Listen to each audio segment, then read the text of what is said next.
There we go. How's everybody doing today? This is all a ruse. We're really here for karaoke, so thank you guys all for turning out. No, we're going to talk about SHLOCCIT, which is an acronym that we made up in Washoe County. My name is John Andrews. Sorry, I'm John Andrews from Washoe County Library System in Reno, Nevada. SHLOCCIT is an acronym because librarians love acronyms. So we have to have something that we can use to describe our project. So we called it SHLOCCIT, and that's just shelving locations, collection codes, and item types. Very exciting stuff. How many of you have implemented something with collection codes since that became an option in Koha? Okay, some of you have. Is anybody currently migrating to or about to migrate to Koha?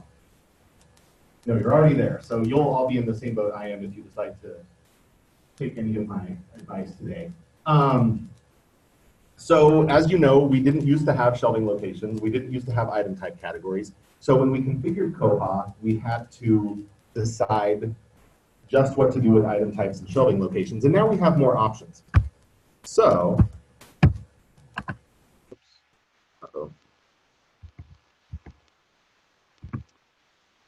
I just like helping you find books. I mean, that's my thing. People come to our catalog, whether it's a staff member, whether it's a patron, they're looking for something. And part of our job is to facilitate them finding that. And a lot of times we focus more on our abilities to assist people in finding things that they're looking for and less on the tools that we provide them for their own ability to discover the materials, to zero in on things that they're looking for. And so many things are happening right now that will all lead to a better experience for our users in terms of finding things in the catalog. But right now we have what we have. So we wanted to do this because we had a new field. We wanted to take advantage of that because it gives us a lot more flexibility in how we describe items in the library and how we report them. So we're giving our patrons better advanced search options, better facets. And we're giving, in conjunction with that, renaming some things. So this is, not technical stuff. This is just thinking about how patrons use materials and how patrons describe materials. So doing things like not calling picture books juvenile easy, but calling them children's picture books, because that just makes more sense to patrons. Those are things you can do with a simple description change in Koha administration, but we're incorporating it into this much larger project. And then the other thing that we're going to get is increased reporting ability, because right now we have a lot of things that are they have to be either this or that, because we can only assign one shelving location. But a lot of times things are this and that, like a new book that is also nonfiction. In our current setup, we have to find other workarounds to capture some of the data that we really wish we had with a really simple report. So we are where we are because, like all of you, we work in crazy libraries where lots of things go on. There's always a project that's becoming more important than the other project that you really like to do. So we are where we are largely because we never really thought about this before. So we used to be on classic Dynex. Staff loved it. Everybody was used to it. Then we got kind of pushed to the whole Symphony thing. And in Symphony, we attempted to kind of replicate what we did in Dynex. And what we did in Dynex was already redundant. We had item types and collection codes in Dynex that essentially had a one-to-one relation. So if you had a children's audiobook on CD, it had an item type of children's audiobook CD and a shelving location of children's audiobook CD. So all of those duplicate codes got duplicated in Symphony and then tweaked and added to based on being responsive to branches, because we like to be enablers as well. If you were in the last session, sometimes people ask for something and you want to be able to give it to them. So we made little tweaks based on requests from branches, based on perceived patron experiences, and ultimately what we ended up with was something much more confusing than we wanted. So bad choices aplenty. We ended up with 59 shelving locations. which was our primary means of identifying something about that item in the library. Most of those made sense, more or less, and for the most part, there weren't many things here that were duplicated, but we ended up with a lot of things like Holocaust study sets. We don't even have those anymore, but because it was a code, it kept getting kind of moved through different iterations of iOS migration.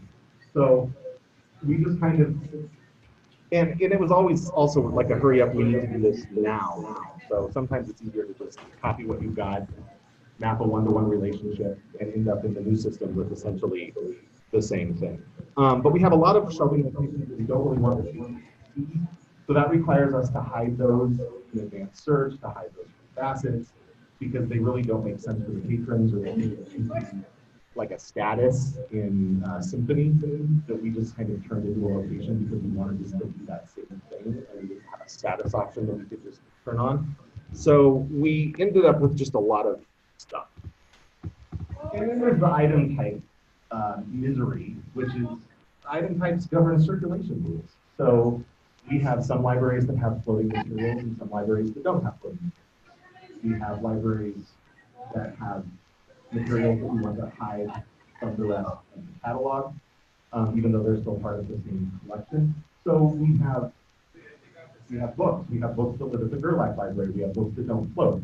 We also have paperbacks, and paperbacks that live at the Gerlach library, and paperbacks that don't float. So there's no real easy way to just look at books. So item type categories gives us that function. We actually had started using collection codes for that, and then we found out that item type category was coming.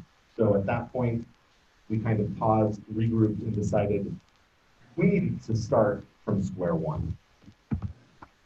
So in 2017, we pulled a committee together. We included system staff, technical services staff, frontline staff, catalogers, a wide variety of employees from across different responsibilities in the organization to kind of sit down and hash out, if we were going to come to Koha today, what would we do?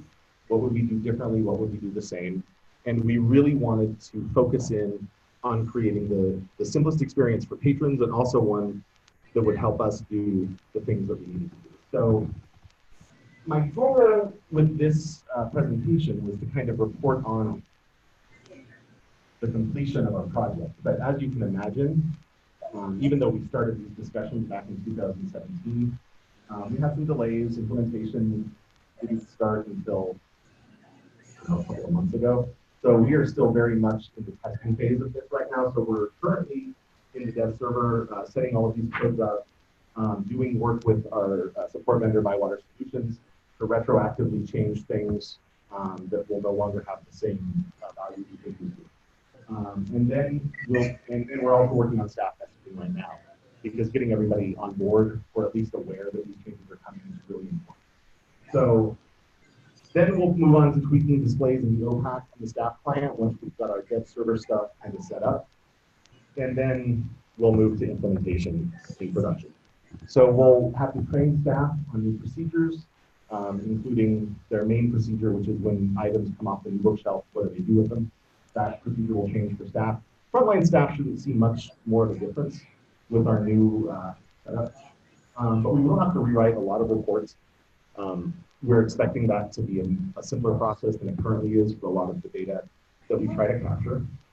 And then we'll have to go back through and clean up a lot of CSS and JavaScript and other things to kind of keep everything simple. So what we decided to do is to eliminate any kind of one-to-one or one-to-many relationship as best as we could. So we decided to use collection codes as kind of a baseline collection for every item that we own. So anything we own gets a collection code. Nothing doesn't have a collection. That's not the same for selling. But we kind of tried to identify our highest level, broadest collections into which we could group everything that we own. Some of these are a little bit more specific, but for example, children's nonfiction. Children's nonfiction could be a graphic novel. Children's nonfiction could be a biography. Children's nonfiction could be a nonfiction picture book, depending on how you decide to implement. So this gives us a really broad sense of what something is in the library. And sometimes that's all it is. Sometimes it's just a children's picture book, and that's all it needs to be. This captures that, and that's where that item lives in the library. Shelving locations, though, we decided to get a little wild. So while every item will have a collection code, not every item will have a shelving location. So ultimately, everything that we do in a shelving location is something that's just a little bit outside of the standard rule that we would apply to that item. For example, something is a biography and not just part of the general nonfiction collection. That gives us a lot of flexibility without changing our cataloging. For example, if a biography is about a single person, it goes to the biography shelf. If a biography is about multiple people, it just gets cataloged in the 920. So this gives us the ability to keep the cataloging the same, but tell our patrons that those books are shelved with the biography, or they're not. We get that flexibility without having to change any of our underlying structure once this. And then kind of special collections, like the Metadata shelf, like new materials, things that are the reference desk for ready reference. We have the ability to say that those items are somewhere else in the library. But since most of our reference collection is adult nonfiction, we can still capture those items with adult nonfiction if we need to. Hello. And then, of course, the item type categories. As few as we could to group all of our 58 item types into things that make more sense to the patron. So now a patron will only have to select book or music in order to filter through what now are up to 8 item types for one kind of item, because that's all driven by circulation. So as you can imagine, this comes with some issues. Staff buy-in is huge. Nobody likes change, even if it's for the better. And whether or not it's for the better is also a subjective thing. So we really want to start getting staff buy-in. So we pulled some branch managers in to kind of consult with this team about how we get this message out to staff, how we train everybody, how we get everybody on board, how we really explain what it is that we're trying to do. And that's a process that we're just in the beginning phases of right now. We had to get it off the back burner. And that required making some hard choices. You know, we started this conversation in 2017 when we were about to be setting up EDI with Baker and Taylor, and there was this kind of panicked rush initially, like, oh, well, we got to get it done by then. And then we realized that we needed more time. And once we realized that we needed more time, it just went away because there was always something else that had some kind of a deadline approaching. There was always something else that needed to be done. So it just kind of sat on the back burner for a couple of years. And now we're looking at setting up EDI with Ingram. And so again, we thought now's the time to get this implemented, and we'll have it in place to set up EDI with Ingram. And yeah, that was a lovely thought. So, and really the thing that we learned, and it wasn't an option for us when we came to Koha because there was much less, there were no collection codes, there were no item type categories, but really the ideal time to do something like this is if you're going to like it. So if you talk to people as you're evangelizing for Koha about moving to Koha, make this part of that conversation. Like really think about these things. And don't just try to replicate whatever you're doing in your existing IFS, because you will regret that decision. You also need to involve staff from all areas of the library, like I said. And if you have a support vendor like we do, you're in a much better position to do this. I'm not a developer. You know, I know some JavaScript, I know a lot of CSS, totally decent with HTML, but I manage public-facing web stuff, and I'm much more of I'm much less of a tech than I am of a librarian that happens to work with kids. So having a support vendor that we can work with, Bywater has been absolutely phenomenal during this process, which I said is just in its initial stages. So we'll hope that they stay friendly to our project. But essentially what we're doing is an internal migration. I mean, really what we're setting up right now is a whole new migration back to ourselves. So this is our messaging for staff. No, it's not really. Resistance is not futile. It is really, we're doing this as much as some people wish we wouldn't. But the board thing for me is something that I have to keep in my head. And that is that I have to accept information. This is an attempt to move closer to something that's better, but we have to remind ourselves constantly that there's not a way for this to be perfect. Not everybody's going to be pleased. Some people want a separate graphic novel shelving location. Some people don't. Some people want us to keep a Caldecott Awards shelving location. Some people want to see the Caldecott shelving location go away. You can't, we are not as enabling to allow all of our branches to do something different because we have a floating collection. So we need this data to follow these items around our system and still make sense. So that requires some compromise and it requires some trade-offs. So you have to make decisions about, you know, if audiobook is a shelving location and new materials is a shelving location, then an item will be adult nonfiction, and for a while it'll have a new items location, and then it'll have a CD audiobook location. But because we have item types that play in with this as well, between the three fields, we're able to really capture very specific sets of the collection, which is great for pushing links to newsletters, publishing links on our website. One thing that I get asked all the time is, we just need a link to new nonfiction. Like what's new right now that's nonfiction? Well, we can't do it because right now something is either new or it's nonfiction. It's not both. But we'll have that ability when we get there. So we thought we were going to be on the other side of this line. We're really here. And ultimately, because we're not changing anything, we're ending up back where we started. We don't expect most staff or patrons to really even notice the changes, except the staff that are more involved with pulling holds, changing old items to new items, or new items to old items, and some of those functions that happen on a daily basis. But for the most part, once we get our OPAC configured so that we have these fields displaying in the tables and in the records the way that we want, for the most part, patrons will not see anything different. They'll notice some changes to language, and they'll notice that sometimes things will say adult nonfiction biography shelf, and sometimes things will just say adult nonfiction. But we don't expect those changes to be terribly difficult for patrons. Fingers crossed. We are going to do some limited user testing on that. But that is good. So I wanted to give you guys this like full report about how great this has been and how wonderful it is to be at the end of this project. But it is exciting to be at the beginning of this project. Partway into it, I'm excited about it. It's not really my job, but I have been pushing for this to happen because I know how frustrating it is for people that are trying to really zero in on things that are OPAC. It becomes a challenge. Staff is great at our current setting. They're used to it, they use it every day. I'm really thinking about our end users that aren't our power users.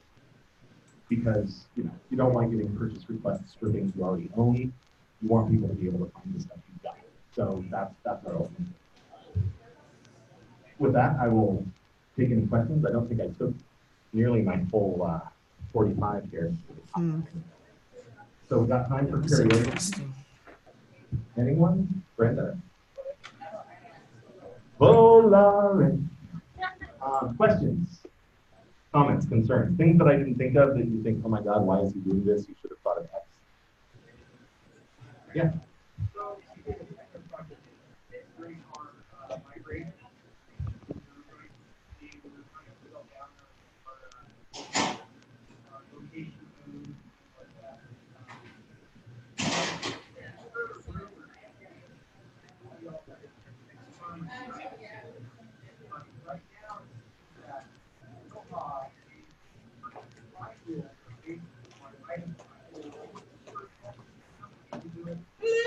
Hello, how was it?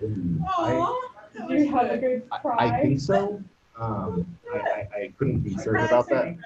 Yeah, no, in my understanding, item types is the only thing that will rule your circulation. Which, and that's kind of a cool idea, because that would help us a lot on the item type, but it would kill us on the collection. Well, I'm glad we heard your So I think item type is really where that belongs, not that all of them. I'm so impressed.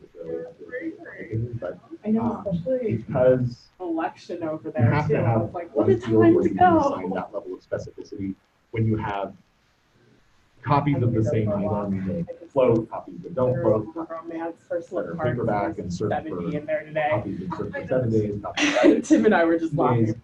All of those things have to be built in somewhere. And the ability for us to do item type categories essentially lets us make item types. Yeah, like, I don't get it. So that's really what we're going to do at the end of this project. Stop in after what John's We'll on offer our patrons. right now. Are you looking for a book? Are you looking for a movie? Are you looking for a That's what I library? hear. Rather than having to have to know that we have 12 different book item types in order to accommodate various circulations. I just go walk around.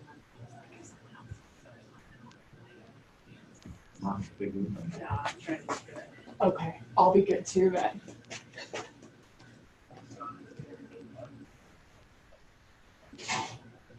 Yeah, I don't want. Not going anywhere. I mean, it's, yeah, I mean, really, it's just a field. You could really associate circulation rules probably with any of those fields, but I think keeping it living with item type is probably, especially given the addition of item type, which I'm really excited. And that will be the first thing that we implement because it's already there, and that is just a. Have any of you guys implemented item type categories? No? Well, awesome. You just basically go into Koha and say, make this item type a part of this category. You get a new tab on your advanced search page, and then your patrons don't see all of your weird item types that are set up for search rules. They just see book, because that's all they care about. Well, some of them probably care more, but we'll send those people to the reference desk.